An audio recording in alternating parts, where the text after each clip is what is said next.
আসসালামু আলাইকুম ওয়া রাহমাতুল্লাহ। আজকে আমরা এই ভিডিওতে সূরা আল কদর বানান সহকারে ভেঙ্গে ভেঙ্গে শব্দে শব্দে তাজবিদ সহ উচ্চারণ করে শিখব।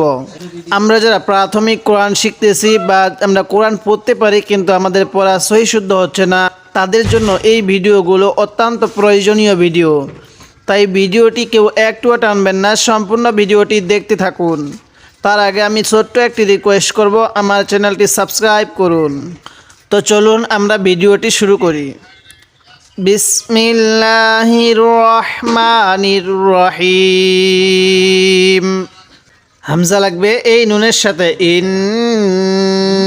এখানে আমরা নাকের বাঁশি দ্বারা গুণনা করব, কারণ মিম এবং নুনের উপর যখন তাজদিদ দেখব তখন সেখানে আমাদের গুণনা করা ওয়াজিব হয়ে যায়। এখানে যেহেতু নুনের উপর তাজদিদ আছে এজন্য আমরা এখানে গুণনা করব নাকের বাঁশি দ্বারা। ইন নুন আলিফ জবর না, এখানে আমরা 3 আলিফ টান দেব, কেননা মদের হরফের উপর যখন এরকম চিকন চিহ্ন দেখব, এরপরে এরকম লম্বা হামজা দেখব, তখন সেখানে আমরা 3 আলিফ টান দিব। হামজা লাগবে এই নুনের সাথে আং। এখানে আমরা গুণনা করব, কারণ নুন সাকিনের পরে যখন এই ইকফার হরফগুলো আসবে তখন সেখানে গুণনা করতে হবে। জা লাগবে এবার এই লামের সাথে জাল। ইন না আং জাল। নুন খারা জবর না, হাফেশ হু।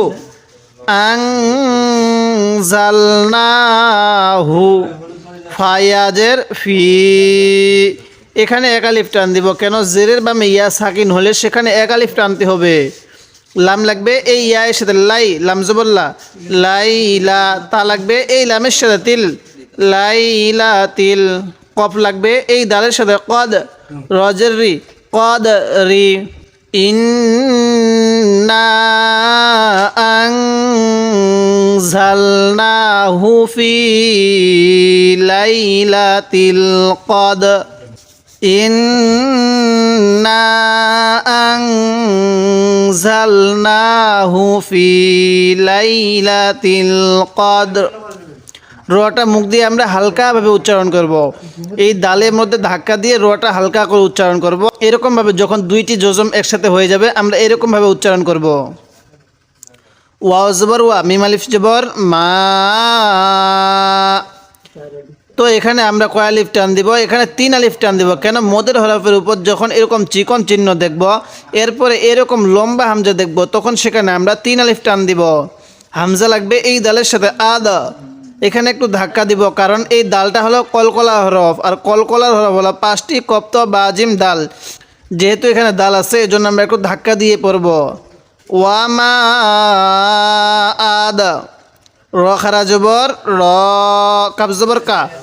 ওয়ামা আদা র কা। মিম আলিফ জবর মা।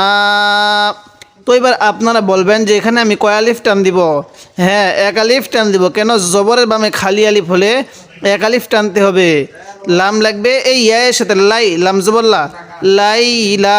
তা লাগবে এই লামের সাথে তুল, লাইলা তুল। কফ দাল জবর কদ, রজের রি, কদ রি।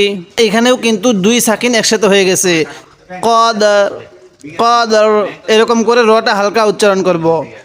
ওয়ামা আদরাকা মা লাইলাতুল কদর। আরেকবার ওয়ামা আদরাকা মা লাইলাতুল কদর।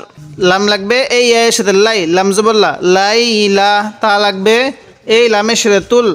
কফ লাগবে এই দালের সাথে কদ, রজের রি, কদ রি। লাইলাতুল কদরি। খ লাগবে এই এর সাথে খয়। র লাগবে এই মিমের সাথে রুম। তো আমরা এখানে কি করব? গুণনা করব, কেন আমি পূর্বে বলছিলাম মিম এবং নুনের উপর যখন তাজদিদ দেখব তখন সেখানে গুণনা করা ওয়াজিব হয়ে যায়, আমাদের গুণনা করতে হবে। তো এখানে মিমের উপর তাজদিদ দেখতেছি এই জন্য আমরা গুণনা করব এখানে খয়রুম। এবার মিম লাগবে এই নুনের সাথে মিন। তো এখানে আমরা স্পষ্ট করে পড়ব, কারণ নুন সাকিনের পরে আমরা যখন ইজহারের হরফ পাবো তখন আমরা স্পষ্ট করে পড়ব, এবং নুন সাকিনের পরে যখন ইকফার হরফগুলো পাবো তখন আমাদের গুণনা করতে হবে। তো এখানে নুন সাকিনের পরে কি আছে? ইজহারের হরফ হামজা আছে, এই জন্য আমরা স্পষ্ট করে পড়ব। মিন হামজা লাগবে এই লামের সাথে আল, ফাজের ফি আল ফি। শিন লাগবে এই হায়ের সাথে শাহ, র দুই জের রিন শাহ রিন। এখন অনেকেই বলতে পারেন যে হুজুর আমরা পূর্বে পড়লাম যে ওয়াকফের শেষ হরফের মধ্যে যদি এক জবর থাকে, এক জের এক পেশ থাকে তাহলে বাদ দিব। তো এবার দেখতেছি রয়ের নিচে দুই জের, এই দুই জেরে কি বাদ দিব? হ্যাঁ, এই দুই জেরই বাদ দিব। দুই জেরই বাদ দিলে এই রয়ের উপর আমরা কি দিব? জজম দিব। এখন জজম দিলে রয়ের উপর একটি জজম, হায়ের উপর একটি জজম, দুইটি জজম হয়ে গেল। অনেকেই পড়তে পারেন না যে দুইটি জজম হলে আমরা কিভাবে পড়ব। যখন এরকম দুইটি জজম একসাথে হয়ে যাবে তখন আমরা এই দ্বিতীয় নাম্বার হরফটিকে হালকা করে উচ্চারণ করব, মুখে হালকা উচ্চারণ করব। তখন এইরকম করে পড়ব আল ফি শাহর, রটা হালকা উচ্চারণ করছি আমি। লাইলাতুল কদরি খায়রুম মিন আলফি শাহর। যারা প্রাথমিক কোরআন শিখতেছেন অথবা যারা পড়তে পারেন কিন্তু সহি শুদ্ধভাবে পড়তে পারেন না, তাদের জন্য এই ভিডিওগুলো অত্যন্ত প্রয়োজনীয় ভিডিও। কারণ যদি আপনি এরকম করে বানান করে শব্দে শব্দে ভেঙ্গে ভেঙ্গে তাজবিদ সহ শিখতে পারেন তাহলে ইনশাল্লাহ আপনি খুবই দ্রুত সহি শুদ্ধভাবে কোরআন রিডিং পড়তে পারবেন।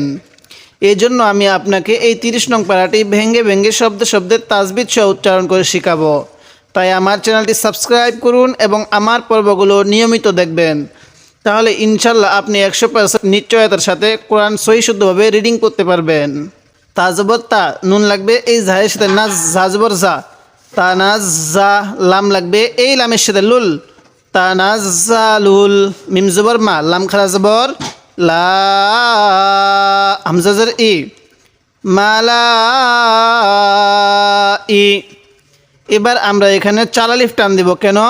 যখন দেখব মদের হরফের উপর এরকম মোটা চিহ্ন, এরপরে এইরকম গোল হামজা থাকবে, তখন সেখানে আমরা 4 আলিফ টান দিব। কাব জবর কা, তা পেশ তু, তানাজ্জালুল মালাইকাতু। ওয়াও লাগবে এই রয়ের সাথে ওয়ার, র ওয়াও পেশ রু, হা পেশ হু, ওয়ার রূহু। ফায়াজের ফি, হালিফ জবর হা, তানাজ্জালুল মালাইকাতু ওয়ার রূহু ফিহা, তানাজ্জালুল মালাইকাতু ওয়ার রূহু ফিহা। বাজের বি, হামজা লাগবে এই জালের সাথে ইদ, নুন জের নি, বি ইদ নি। র লাগবে এই বায়ের সাথে রব, বাজের বি, বি ইদ নি রব্বিহিম। মিম নুন জের মিং। তো আমি এখানে কেন গুণনা করলাম এবার আপনারা বলবেন। হ্যাঁ, এখানে গুণনা কেন করব? নুন সাকিনের পরে এই যে ইকফার হরফ আছে এজন্য গুণনা করছি।